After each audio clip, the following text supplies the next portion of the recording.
ეს არის მსოფლიო კრიმინოლოგიაში ერთადერთი შემთხვევა, როდესაც ტერაქტმა გამოიწვია დაახლოებით 150 ევროს ზარალი და როდესაც ტერაქტის მცდელობამ გამოიწვია დაახლოებით 35 ევროს ზარალი. ალეკო ელისაშვილის ადვოკატები არჩილ ჩოფიკაშვილი და გიორგი რეხვიაშვილი დაკავებული პოლიტიკოსის საქმეებში არსებულ მტკიცებულებებს ასაჯაროებენ. მათი განმარტებით ვიდეო კადრები, რომელიც 2025 წლის 4 მაისს არის გადაღებული, მტკიცებულებად არ გამოდგება, რადგან მასში კონკრეტული პირის იდენტიფიცირება შეუძლებელია. ადვოკატებმა დღეს ასევე გაასაჯაროვეს ოდოროლოგიური ექსპერტიზის დასკვნა და შემთხვევის ადგილის დათვალიერების ოქმი. მათი თქმით, სუნის ნიმუში 4 მაისს წვიმიან ამინჩი ღია სივრცეში აიღეს. 1 წლის შემდეგ კი ძაღლებმა ამ ნიმუშით ელისაშვილის იდენტიფიცირება შეძლეს. ადვოკატები მიიჩნევენ, რომ ეს შეუძლებელია. გარკვეული წინააღმდეგობებია ვიდეო კადრებს შორის და მაგალითად ერთი და იმავე დროს, როდესაც ხდება დანაშაული, გამოძიების ვერსიით იგივე ადამიანი იმყოფება კვანტალიანის ქუჩაზე და რამდენიმე კილომეტრის მოშორებით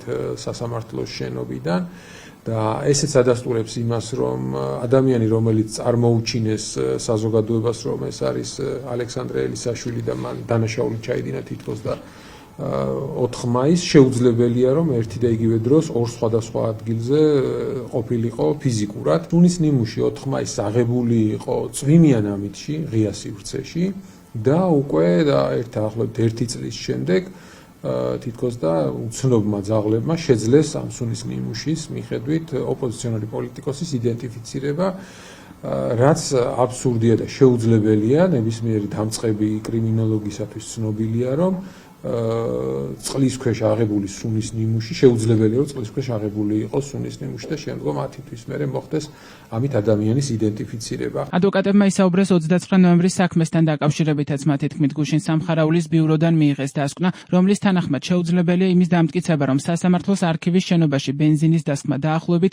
20 კვადრატულ მეტრზე შენობის დაწვას და შემდგომ მეზობლად არსებული 5-სართულიანი სასამართლოს განადგურებას გამოიწვევდა. მივიღეთ სამხარაულის ექსპერტიზის ეროვნული ბიუროდან დასკვნა, რომლის მიხედვითაც შეუძლებელია იმის განსაზღვრა და იმის დადგენა, რომ 29 ნოემბერს ბენზინის მოსხმა თბილისის საქალაქო სასამართლოს მოქალაქეთა მომსახურების შენობის 1000 კვადრატულიანი შენობის დაახლოებით 20 კვადრატზე საოფისი ავეჯზე, რომ ეს აქ ცეცხლის წაკიდება გამოიწვევდა ჯერ ამ შენობის სრულ განადგურებას 1000 კვადრატულიანი შენობის და შემდგომ უკვე 24000 კვადრატი მეზობელი სასამართლოს 5-სართულიანი შენობის განადგურებას. იცით თქვენ, რომ სასამართლოს შენობა აკმაყოფილებს სახანძრო უსაფრთხოების უკანასკნელ მოთხოვნებს, რისი დასტურიც არის 4 მაისის საქმე, რომ ცეცხლის წაკიდებამაც კი დაახლოებით 150 ევროიანი ზარალი გამოიწვია და ამ უსაფრთხოების წესების მიხედვით პირველი ერთ-ერთი მნიშვნელოვანი წესი არის ის, რომ სივრციდან სივრცეში